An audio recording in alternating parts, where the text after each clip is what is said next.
अरे यार देखो, इधर एक दो दिनों से ऐसा हो रहा है ना कि वीडियो आधा रिकॉर्डिंग होता है, कभी रुक जाता है। देखिए कुछ कह रहे थे, खैर छोड़ो, जो भी बोल रहे थे इसमें डायरेक्ट आ जाते हैं। मेन वर्ब मतलब ये गो जो है वो मेन वर्ब है, गो मेन वर्ब हो गया। अभी पार्ट 2 ने अभी पार्ट 3 में कन्वर्ट हो गया। अब इसको बोलिए पार्ट 3 की क्लास में चला जाएगा, आपको पार्ट 3 मिलेगा। मेन वर्ब स्विम मतलब तैरना, मेन वर्ब। डू माने करना, मेन वर्ब। रीड माने पढ़ना, मेन वर्ब। लिव्ड माने रहना, मेन वर्ब। गो माने जाना, मेन वर्ब। प्लेइंग मतलब खेलना, यहाँ भले वो खेल रहा है लेकिन मेन वर्ब। डिड माने करना, मेन वर्ब। तो इतना सारा मेन वर्ब हो गया। क्या इसमें कोई हेल्पिंग वर्ब भी है? एक बार चेक करके देख लो। कैन हेल्पिंग वर्ब, कैन तो पक्का हेल्पिंग वर्ब। कुड तो हमेशा हेल्पिंग वर्ब की तरह इस्तेमाल होगा। अलग बात है कि मॉडल ऑक्सिलरी वर्ब है, अभी सिर्फ इतने बोलो कि हेल्पिंग वर्ब है। कैंट या can helping verb, must helping verb. और आप लोग भी जान रहे हैं कि इधर हम जितना हेल्पिंग वर्ब लिख रहे हैं सब मॉडल ऑक्सिलरी वर्ब है। हाँ, इत्तेफाक से ही वाज आ गया जो मॉडल ने है, प्राइमरी है, लेकिन है तो हेल्पिंग वर्ब। हेल्पिंग वर्ब जो ग्रीन कलर से लिख रहे हैं वो हेल्पिंग वर्ब है, और जो हम ब्लू कलर से लिख रहे हैं वो मेन वर्ब है। और भी कुछ एग्जांपल्स देते हैं आपको, एक दो गो, जिसमें वर्ब को पहचानना है। क्या करें, आधे पे ये वीडियो कट गया था। आधा क्या 10 मिनट हुआ था, लगता है 8 मिनट।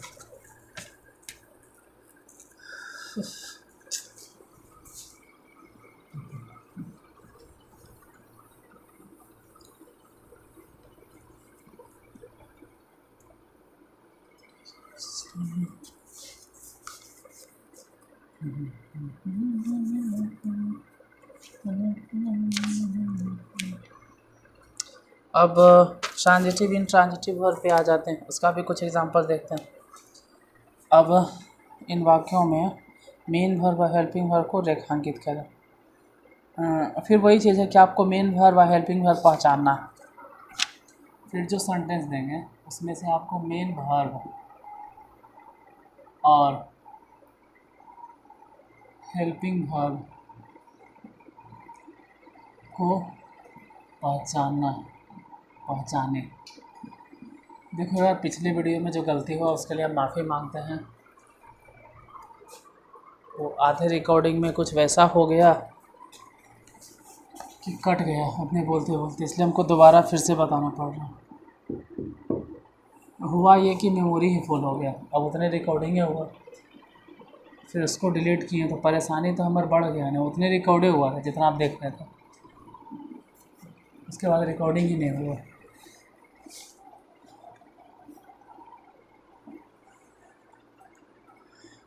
तो उतने पे देखिए पहला नंबर आई एम हैप्पी। दूसरे नंबर पे आते हैं आई एम प्लेइंग। तीसरा number I am a boy. चौथा नंबर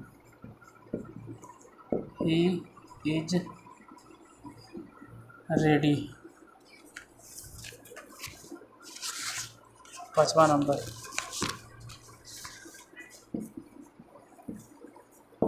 ही इज वर्किंग। छठा नंबर आई वाज सैड। सातवां number Ram has a car. Ink भी ख़त्म हो गया, इंक डालना है। 8 number I was eating.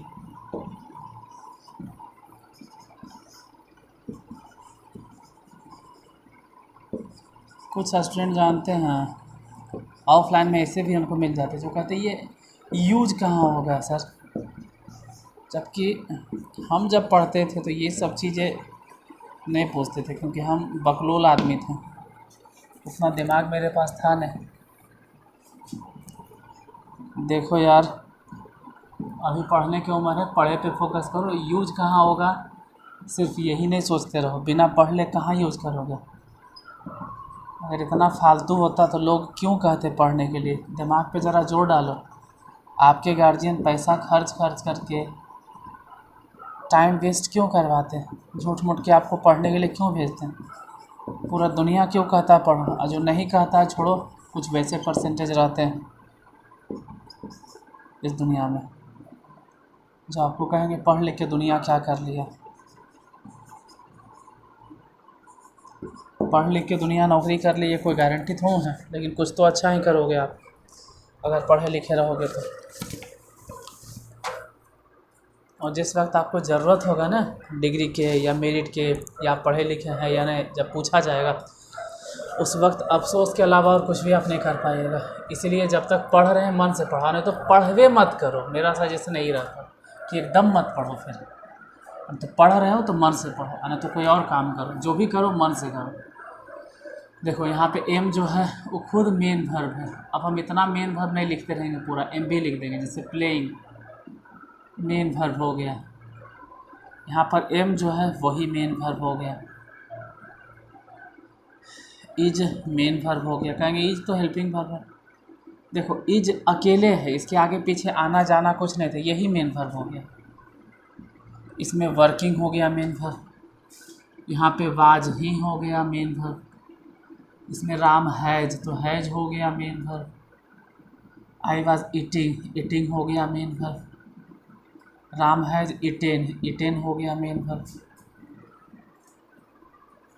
Laughed, तो लाफ्ड माने हंसना हो गया मेन, हंसना रोना ये सब तो मेन वर्ब डायरेक्ट होता है। हैड, आप लोग जानते हैं कि हैड हेल्पिंग वर्ब होता है, लेकिन यहाँ पर ही मेन वर्ब है। क्यों? क्योंकि अगर आप इसको हेल्पिंग वर्ब बोलते हैं तो आगे पीछे देखो कि कहीं है मेन वर्ब। आना जाना हंसना रोना बोलना कुछ है, अगर नहीं है तो यही मेन वर्ब है। डिड मेन वर्ब है। इटेन मेन वर्ब है। गो मेन वर्ब है। डू मेन वर्ब है। बाकी जो बच गया उसमें से हेल्पिंग वर्ब आपको पढ़ा देते हैं। प्लेइंग अगर मेन वर्ब है तब ऐसे सिचुएशन में एम को बोला जाएगा हेल्पिंग वर्ब। अगर वर्किंग मेन वर्ब है तो इज हो गया हेल्पिंग वर्ब। और ईटिंग अगर मेन वर्ब है तो वाज हो गया हेल्पिंग वर्ब। और यहाँ तो ईटन मेन वर्ब है तो हैज हो गया हेल्पिंग वर्ब। इसमें तो खैर है ये नहीं हेल्पिंग वर्ब। मेन वर्ब अकेले रह सकता है, लेकिन हेल्पिंग वर्ब कभी भी अकेले नहीं रह सकता, इसको याद रखिएगा। यहाँ पे डिड हो गया हेल्पिंग वर्ब, इसमें डू मतलब हो गया मेन वर्ब, तो कैन हो जाएगा हेल्पिंग वर्ब। यहाँ पर कैन हो गया हेल्पिंग वर्ब।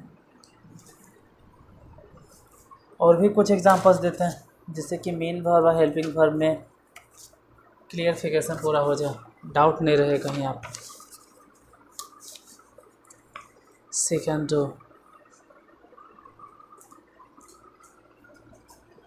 देखिए इसको मिटाते हैं।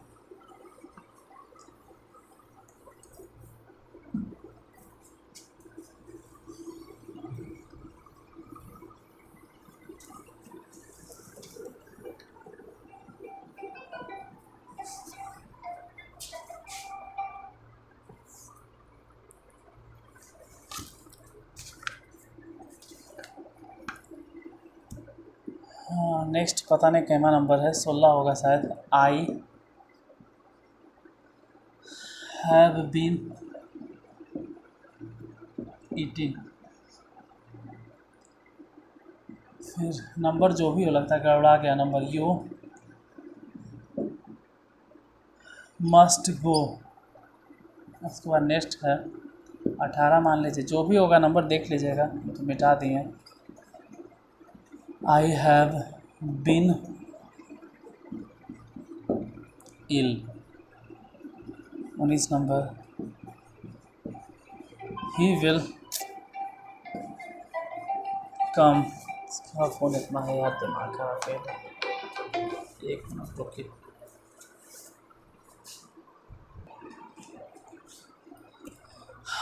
आज का क्लास बहुत ज़्यादा डिस्टर्बेंस रहा कि इसका फ़ोन उसका फ़ोन, दिमाग खराब।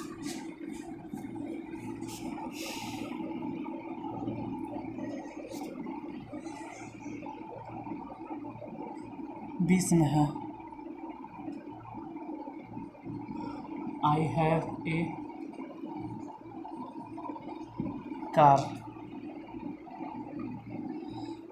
देखिए इतने पे पहचानते हैं। अभी तो मेन वही सिखा रहे हैं कि वर्ब पहचानो। मेन वर्ब को ब्लू पेन से घेर रहे हैं आप लिखे हुए। तो ये वाला हो गया मेन वर्ब। ईटिंग माने खाना, गो माने जाना, और इसमें हैव हो गया मेन वर्ब। नहीं हैव कैसे होगा, सॉरी गलती हो गया यार। हैव नहीं होगा, बीन होगा मेन वर्ब। इसमें कम होगा मेन वर्ब। बी माने होना होता है तो बी का भी थ्री बोलेंगे। यहाँ पे भी थ्री है, जैसे हैव के बाद हमेशा भी थ्री लगता है। अगर हैव के बाद वर्ब आता है तुरंत तो भी थ्री आएगा, और अगर नहीं आता है तो टू प्लस भी वन आएगा। ठीक है, ऐसा रूल है। हैव के बाद जैसे नाउन आ गया तो कोई बात ही नहीं, नाउन आ गया तब तो यही मेन वर्ब है। लेकिन हैव के बाद अगर आप वर्ब दे रहे हैं तो एक चीज़ याद रखना, हम कभी भी पूछ सकते हैं कि हैव के बाद हमेशा भी थ्री का यूज होता है। अगर वर्ब देना है तो, और नहीं तो फिर टू प्लस भी वन का यूज होता है। और ऐसे तो जनरली हैव के बाद नाउन का यूज होता है। तो हैव के बाद अगर नाउन लग रहा है तो ठीक है, अगर नहीं है कोई वर्ब है तो हमेशा भी थ्री यूज होगा टेंस में। बाय द वे अगर भी थ्री नहीं हुआ तो टू प्लस भी वन यूज होगा। ठीक है, तो मेन वर्ब तो पहचान ली। इसमें कुछ हेल्पिंग वर्ब को सर्कल कर देते हैं। जैसे हैव है और बीन है, ये दोनों के दोनों मिलाकर हेल्पिंग वर्ब है। मस्ट हेल्पिंग वर्ब है, और इसमें हैव हेल्पिंग वर्ब है, विल हेल्पिंग वर्ब है। उसमें तो खैर वही मेन वर्ब हो गया। तो मेन वर्ब और हेल्पिंग वर्ब पहचानना सिखा दिए। अब जरा आते हैं ट्रांजिटिव और इनट्रांजिटिव छांटने के लिए भी आपको बता दूँ। ट्रांजिटिव और इनट्रांजिटिव में डिफ्रेंशिएट कैसे करेंगे, मतलब दोनों में कैसे पहचानेंगे कि कौन ट्रांजिटिव है। तो लगभग हम थ्योरी में ही क्लियर कर दिए हैं। आपका 90% तो थ्योरी में कवर हो जाता है। अब कुछ एग्जांपल्स देंगे, यहाँ से ट्रांजिटिव इनट्रांजिटिव कवर हो जाएगा। जैसे इसमें कहा जाए तो अब आपको छांटना है ट्रांजिटिव वर्ब तथा इनट्रांजिटिव वर्ब को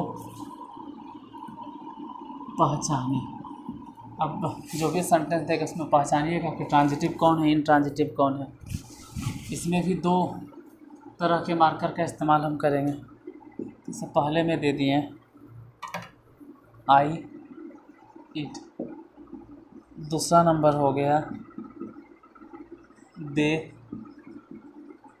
ड्रिंक, तीसरा नंबर हो गया आई इट राइस, चौथा नंबर हो गया दे ड्रिंक मिल्क।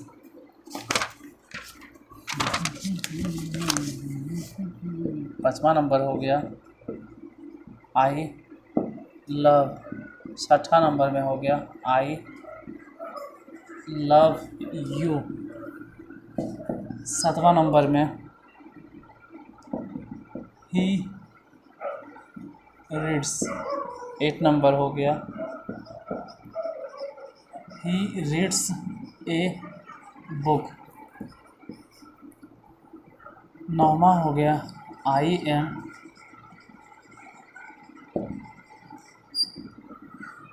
लाफिंग, 10वां में हो गया सी गोस। मार्कर में इंक सरेंडर बोल रहा है। 11 number she goes to school. और 12 नंबर हो गया द बेबी रन्स स्लोवली।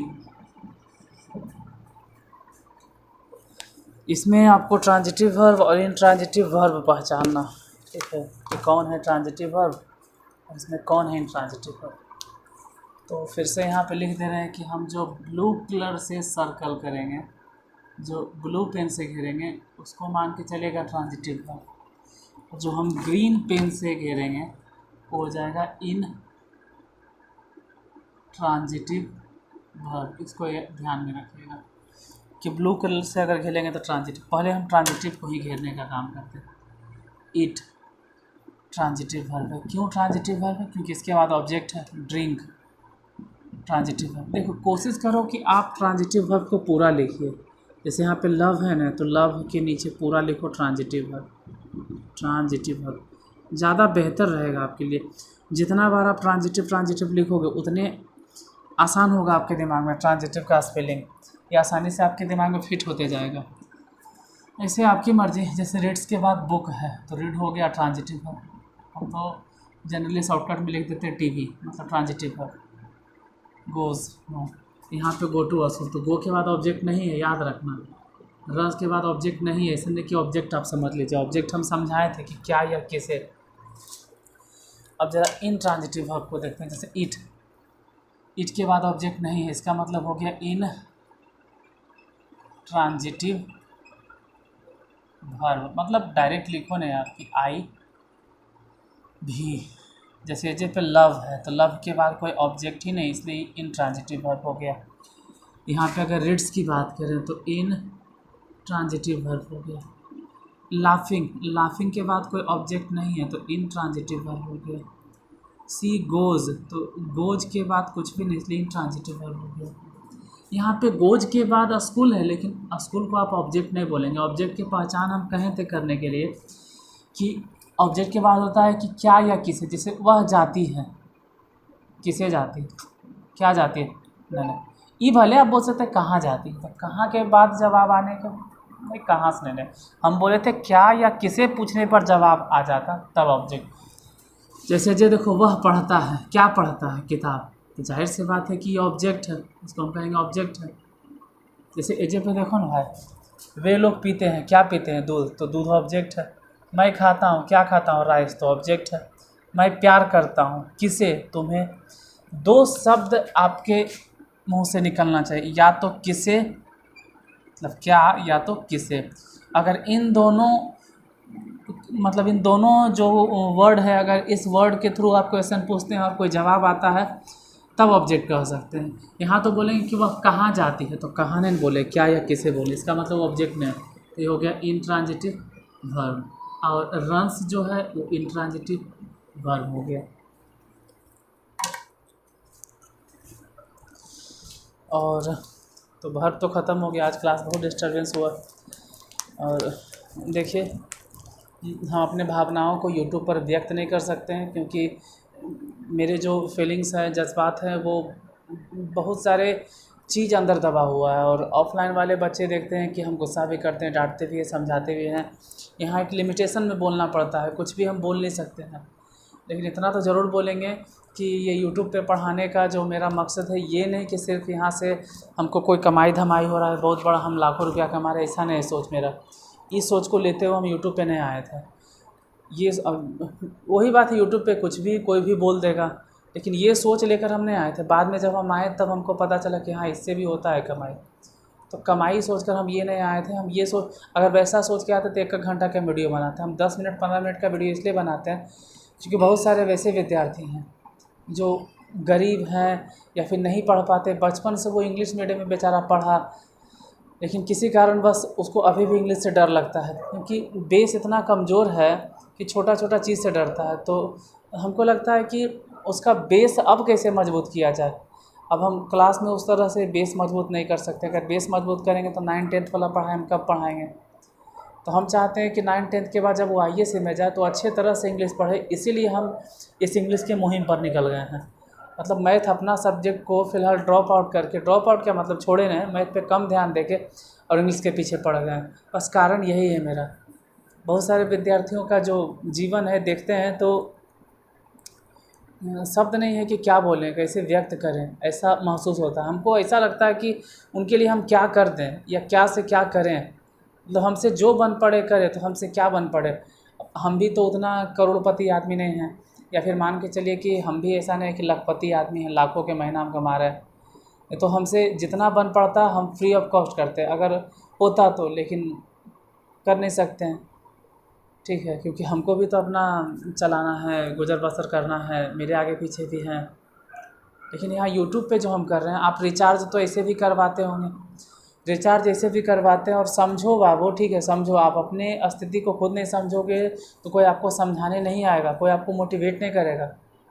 आपका रिचार्ज तो ऐसे भी ख़त्म हो जाता है, फालतू फालतू रील्स वील्स मीम्स वूम्स देख के क्या क्या आप लोग देख लेते हो, ख़त्म कर देते हो, लेकिन उससे कोई फ़ायदा नहीं होता। लेकिन ये चीज़ अगर आप पढ़ते हैं, हमसे नहीं पढ़ना है, हाथ जोड़ के कहते हैं मत पढ़ो हमसे, लेकिन किसी से तो पढ़ो। यूट्यूब पे भी हज़ारों टीचर हैं, जो आपको अच्छा लगता है, जो अच्छा बताता है, जो ऐसा लग रहा है कि ज़रूरत है, नहीं भाई ये हमारे लिए ज़रूरी है।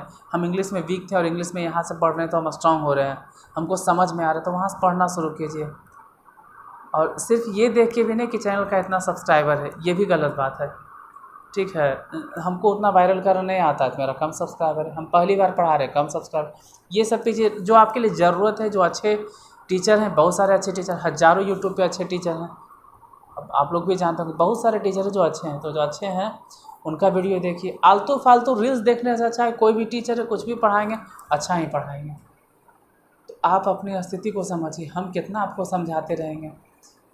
कभी कभी ये सब इसलिए बोलने लगते हैं, कुछ विद्यार्थियों की स्थिति को देखते हैं, कुछ वैसे स्टूडेंट हैं जिनके घर की स्थिति को देखते हैं, तो लगता है कि हम उनके लिए क्या जो कर सकते हैं करें। और बशर्ते थोड़ा सा हमको भी ज़रूरत रहता है,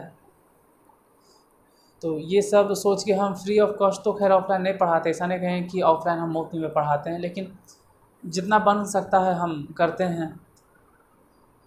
लेकिन स्टूडेंट तो स्टूडेंट है, यूट्यूब पे कौन पैसा लगता है यार, फिर भी तुम लोग नहीं पढ़ते हो, फिर भी नहीं सीखते हो। खैर छोड़ो, हमेशा की तरह क्यों भाषण देना शुरू कर दें। पढ़ो पढ़ो, ठीक है, अगर नहीं पढ़ोगे तो बाद में पछताओगे। बहुत सारे वैसे विद्यार्थी ऑफलाइन मेरे यहाँ आते हैं, माफ़ करना यार थोड़ा ज़्यादा बोल रहे हैं, मेरे यहाँ आते हैं पढ़ने के लिए। अच्छा सर इंग्लिश में पढ़ाते हैं, नहीं पढ़ेंगे, इंग्लिश मीडियम में पढ़ाते हैं। लेकिन वही बच्ची या वही स्टूडेंट या वही लड़का बाद में इंग्लिश मीडियम वाले स्कूल में जाता है पढ़ाने के लिए। अब सोचो वो इंग्लिश मीडियम वाले स्कूल में जाके क्या पढ़ाएगा, कितना पढ़ाएगा। उसको तो इंग्लिश से इतना डर लगता था कि कोसों दूर भागता, क्या पढ़ाएगा वो, वही LKG UKG के। लेकिन अगर विश्वास करके आप मेरे यहाँ ऑफलाइन पढ़ लेते हैं, ऑफलाइन अगर पढ़ते हैं, गारंटी करते हैं कि आप 8th लेवल तक पढ़ा सकते हैं इंग्लिश मीडियम में। और अभी के समय में पढ़ाई बहुत इंपॉर्टेंट है। अगर आप 8th लेवल तक पढ़ा रहे हैं तो आपका खुद का खर्चा निकल जाएगा। किसी प्राइवेट स्कूल में अगर पढ़ा रहे हैं तो वहाँ से आपको छोटा मोटा हो सकता है कि DL करवा दें। तो स्कूल सब इंग्लिश मीडियम हो गया, हिंदी मीडियम बहुत कम स्कूल है। और आप किसी भी स्कूल में जाइएगा तो आपसे सबसे पहले यही पूछेगा कि इंग्लिश का नॉलेज है, क्या आप इंग्लिश में किताब पढ़ सकते हैं, मतलब समझा सकते हैं। इसीलिए इंग्लिश पे फोकस कीजिए। माफ़ कीजिएगा बहुत ज़्यादा बोल दिए, ठीक है। तो मिलते हैं फिर कल। अगर क्लास अच्छा लगे तो लाइक कर देना। आज के लिए धन्यवाद।